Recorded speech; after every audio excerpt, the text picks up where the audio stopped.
teknologi untuk aplikasi teknologi biogasnya itu saya memikirkan bahwa peralatan rumah tangga semua itu nggak usah memakai listrik semua nanti. Semua akan memakai biogas.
Jadi biogas itu adalah kalau orang mau dari segi itunya ya, dari segi definisinya, biogas itu adalah hasil fermentasi dari bahan organik.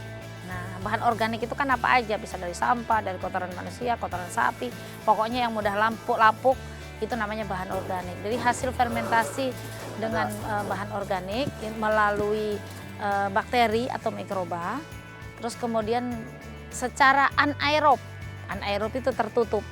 Nah, secara anaerob maka dia akan menghasilkan gas metan.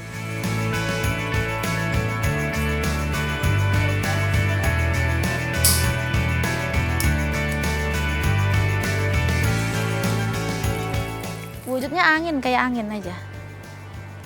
Biogas itu wujudnya seperti angin. Jadi uap yang ada di situ tapi kandungannya itu ada metannya itu.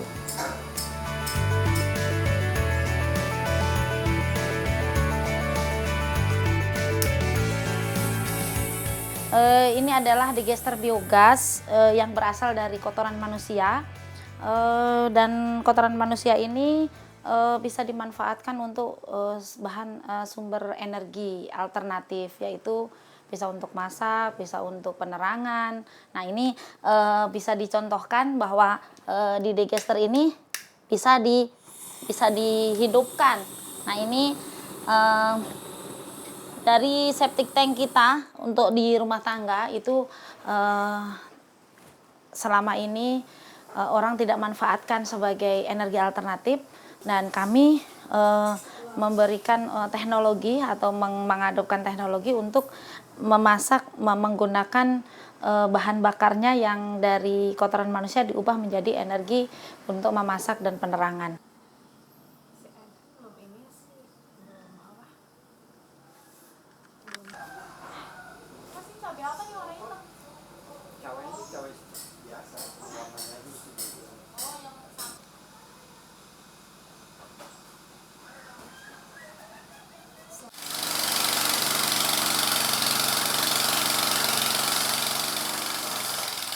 Halo, nama saya Ibu Sri Wahyuni.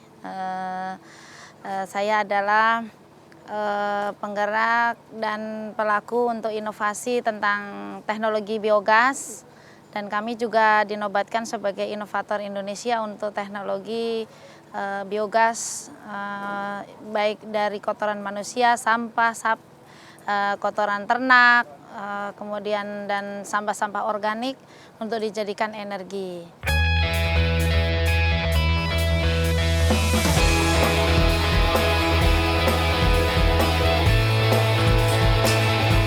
Saya adalah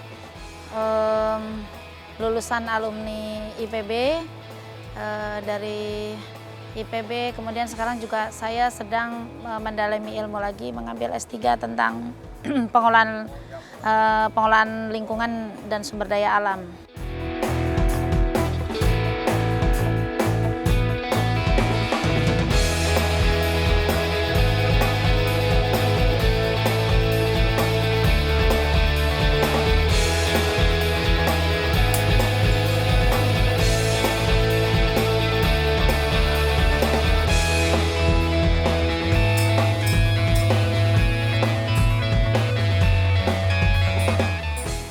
Kenapa saya dinobatkan sebagai inovator Indonesia? Karena kami ini di sini saya membuat teknologi untuk aplikasi teknologi biogasnya itu saya memikirkan bahwa peralatan rumah tangga semua itu nggak usah memakai listrik semua nanti.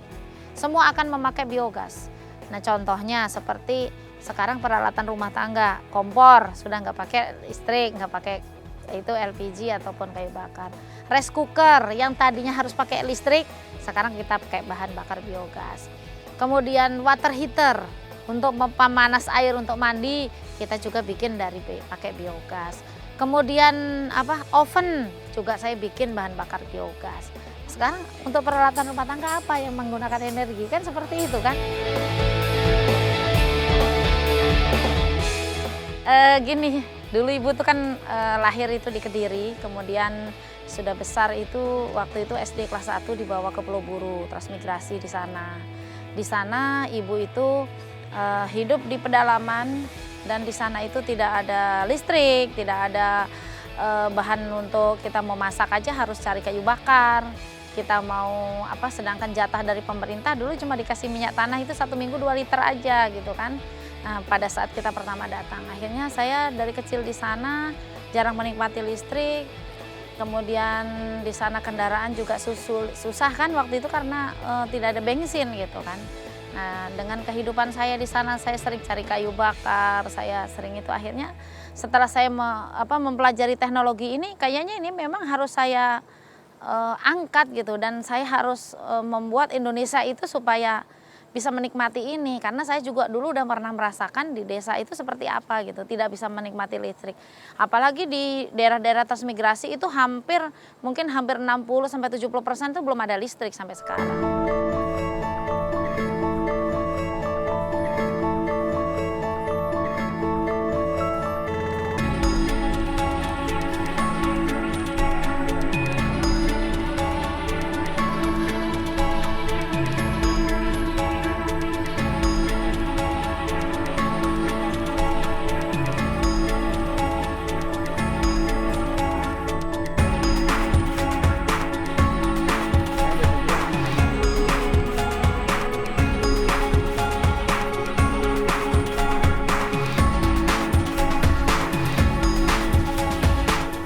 Tabung digester itu bermacam-macam ya.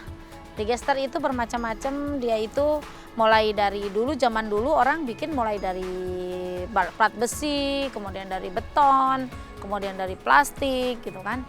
Kemudian yang sekarang kami itu bikin dari fiberglass gitu. Nah, untuk reaktornya, kenapa kita sekarang memilih produksinya pakai digesternya pakai fiberglass? Itu karena kita mau sangat kedap udara, karena kita butuh anaerob. Nah, dengan anaerob itu kalau misalkan tekanannya besar, itu pakai fiber itu lebih besar tekanannya dibandingkan pakai beton. Kalau beton itu karena dia pasir, kemudian ada semen, kan ada pori-pori. Kemudian untuk daya kelembaban, misalkan kelembabannya dan suhunya itu lebih teratur pakai fiberglass.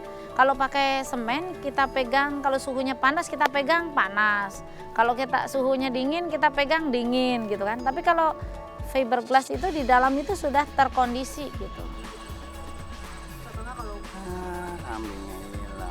Tahap awal biasanya kita lakukan pengisian dari kandang langsung, berhubungan posisi kemiringannya bagus, kita bisa langsung tarik aja dari kandang.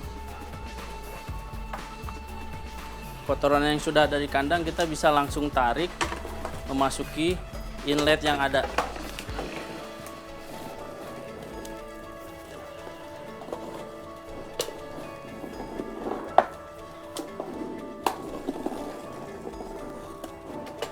Tapi lebih baik lagi sebelum masuk biasanya kita saring terlebih dahulu agar yang masuk itu betul-betul pure kotoran, nggak bercampur dengan rumputan hijau, supaya dia tidak terjadi sumbatan juga di dalam. Setelah masuk rentan 2 minggu, baru kita bisa coba cek di atas tabung apakah si mikroba tadi udah berubah jadi api atau belum. Kita bisa langsung coba di sini.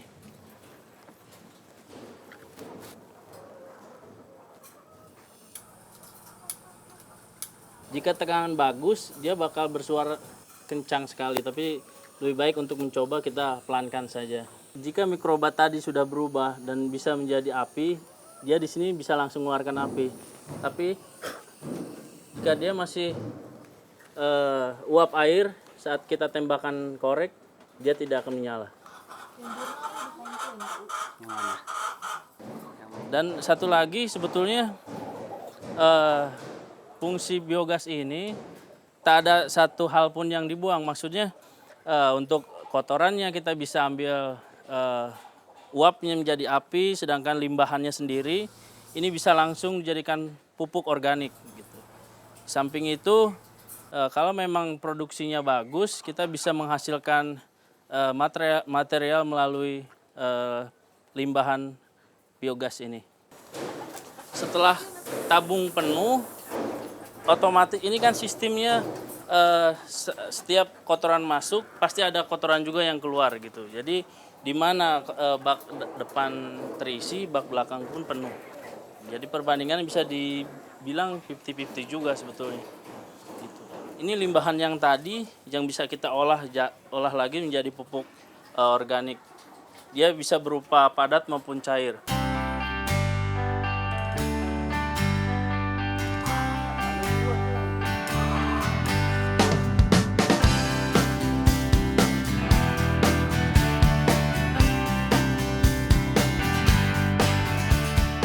Ini adalah hasil buangan dari limbah dari biogas tadi. Ini menjadi pupuk organik padat. Nah, di situ kan ada dua tadi, pupuk organik padat dan pupuk organik cair. Pupuk organik padat ini kita taruh di sini setelah dikeluarkan dari biogas 3 hari diangin-anginkan udah langsung hitam. Setelah itu kita bisa jadi media untuk tanaman seperti ini atau kita langsung aplikasikan untuk tanaman-tanaman sayuran, tanaman buah, tanaman hias seperti itu. Nah, kemudian yang cairnya kita bisa gunakan untuk ini, untuk media tanam lele ya. Di lele ini adalah hasil dari cairan dari keluaran biogas juga, tetapi ini bisa untuk menumbuhkan plankton dan bisa mengurangi pakan 50%. Nah, itu.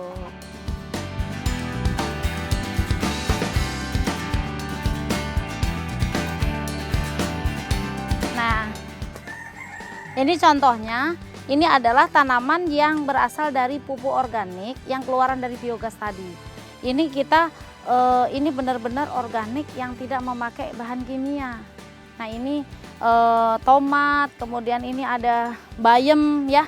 Bayamnya itu juga tumbuhnya luar biasa gitu. Jadi kami di sini selain untuk percontohan juga kita makan sendiri. Jadi supaya ibu tiap hari itu makan kan ibu yang ditanam sendiri, ini sendiri kan jadi sehat. Lebih sehat gitu. Nah, ini contohnya seperti ini. Kita mau panen. Ini mau dipanen. Ini nanti akan seperti ini.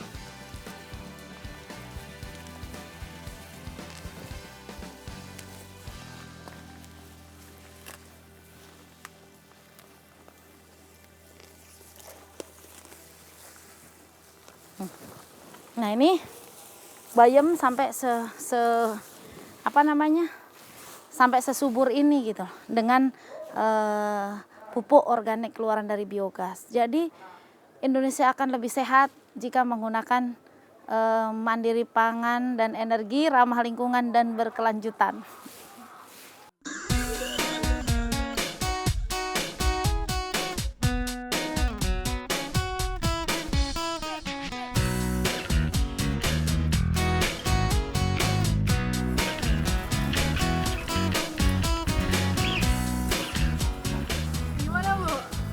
Rasanya enak dan lebih sehat karena ini menggunakan pupuk organik.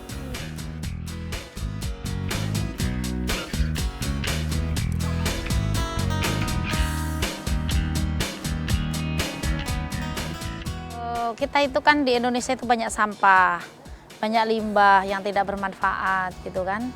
Padahal untuk biogas ini kan lebih energi alternatif dibandingkan istilahnya kita harus beli minyak tanah, harus kita beli gas LPG gitu kan. Nah, padahal biogas ini paling cocok di Indonesia itu memang untuk di pedesaan. Di pedesaan itu mereka sudah punya ternak, bisa dari kotoran ternak. Mereka mau beli gas jauh. Mereka kalau misalkan mau pakai kayu bakar kan harus tebang hutan. Nah, itu kan merusak lingkungan gitu. Nah, dengan kami menciptakan biogas ini, kita menggunakan energi biogas ini, masyarakat itu lebih nantinya itu lebih mudah, dan Indonesia itu nanti tidak akan krisis energi gitu, karena semuanya itu ada di alam itu gitu. Nah, untuk di pedesaan, apalagi daerah-daerah terpencil yang jauh untuk mencari minyak tanah, mencari gas, mencari itu kan susah. Nah, kalau mereka sudah punya istilahnya punya sapi, gasnya dipakai untuk masak, kemudian kotorannya bisa untuk pupuk organik. Pupuk organik untuk tanaman, untuk sayuran, akhirnya kan semuanya sehat gitu. Nah itu. Nah untuk di perkotaan kita itu mengembangkan untuk dari sampah dan kotoran manusia, karena di perkotaan itu kan lahannya sempit. Nah yang ada sampah tertumpuk-tumpuk, akhirnya sampah itulah yang organik kita akan manfaatkan untuk sumber energi juga, baik untuk energi pembangkit listrik maupun untuk memasak.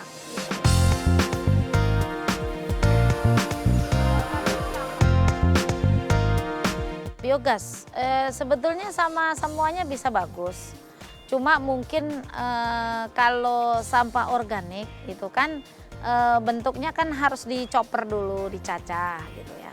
Tapi kalau lebih efisien sebetulnya ternak sama manusia, karena ternak itu kan dia sudah berak di situ, kemudian kandungan bakteri metanogenik yang ada bakterinya itu sudah ada di dalam isi rumennya ternak, sapi itu, ternak semua ya, mau ternak babi, ternak sapi, ternak ayam, domba, kambing, itu semuanya bagus gitu.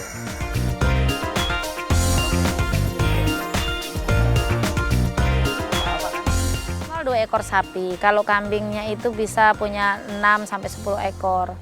Kalau ayam, kalau hanya biogasnya dari ayam doang itu bisa 300 ekor gitu. Kalau ayam aja, tapi kalau digabung-gabung, nah seperti yang di sini, sapinya misalkan 3 ekor, ayamnya 40, dombanya 4, nah seperti itu udah bisa masak 3 rumah tangga.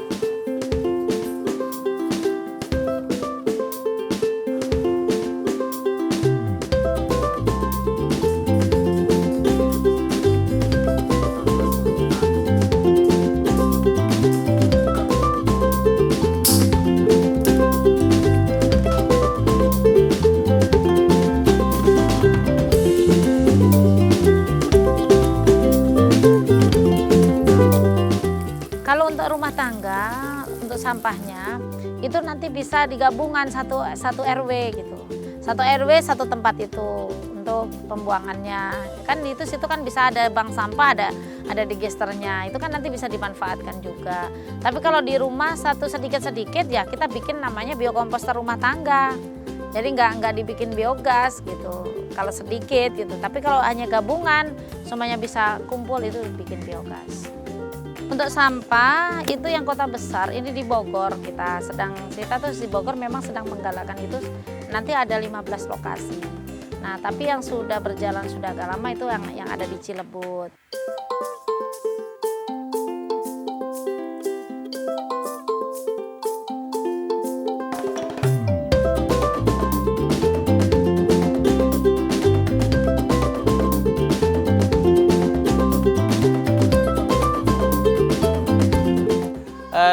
Ini merupakan rumah pengolahan sampah yang terpadu, yang mana sudah menjadi percontohan desa ramah lingkungan yang dibina oleh Badan Lingkungan Hidup Kabupaten Bogor. Yang di sini kami sudah bagaimana memilah mana sampah kering, mana sampah basah, dan B3 seperti itu. Dan di sini alhamdulillah kita sudah mulai berjalan kurang lebih 4 bulan, dan alhamdulillah sudah mulai memberikan sebuah hasil yang luar biasa. Apa itu dari biogasnya maupun dari insineratornya dan sebagainya, itu selalu sangat bermanfaat untuk warga di wilayah Cilebut Barat seperti itu.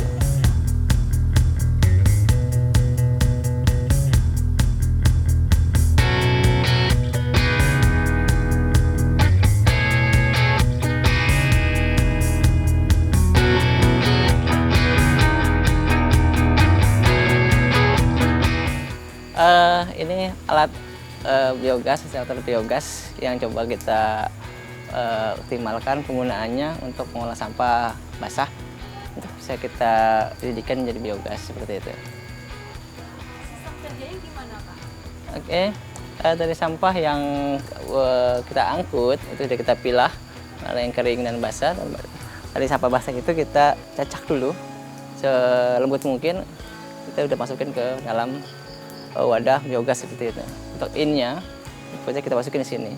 Prosesnya itu akan menjadi filterisasi untuk bisa biogas itu berproduktif seperti itu, hidup, dan akan dikeluarkan menjadi residu. Residu itu akan berubah menjadi kompos seperti itu.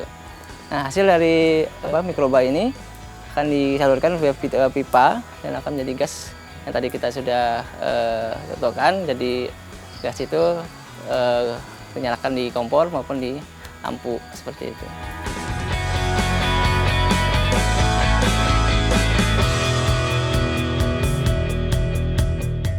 Itu yang dihasilkan seperti itu pun bisa menjadi pupuk cair maupun bisa jadi kompos. Nah, dari pupuk cair maupun kompos ini, dari pupuk cair itu bisa jadi makanan ikan, ya bisa makanan ikan maupun jadi pupuk yang kita hasilkan dari sini. Nah, pupuk ini kita keringkan, dari keringkan itu kita jadi pupuk, langsung kita olah di media tanam dan insya Allah sudah mulai produktif seperti media tanam seperti itu. Yang sudah dilihat di sini ada singkong, ada pohon paya California seperti itu. Ini sangat efektif sekali dalam mengolah maupun untuk hal-hal yang mengolahan sampah secara terpadu. Ini sangat efektif sekali di kota-kota besar seperti itu. Jadi dengan kapasitas yang kami miliki pun sudah mencukupi, sudah menampung, bisa membuat solusi sekitar 600 kilo pun masih bisa dengan kapasitas 1.200 kakak seperti itu.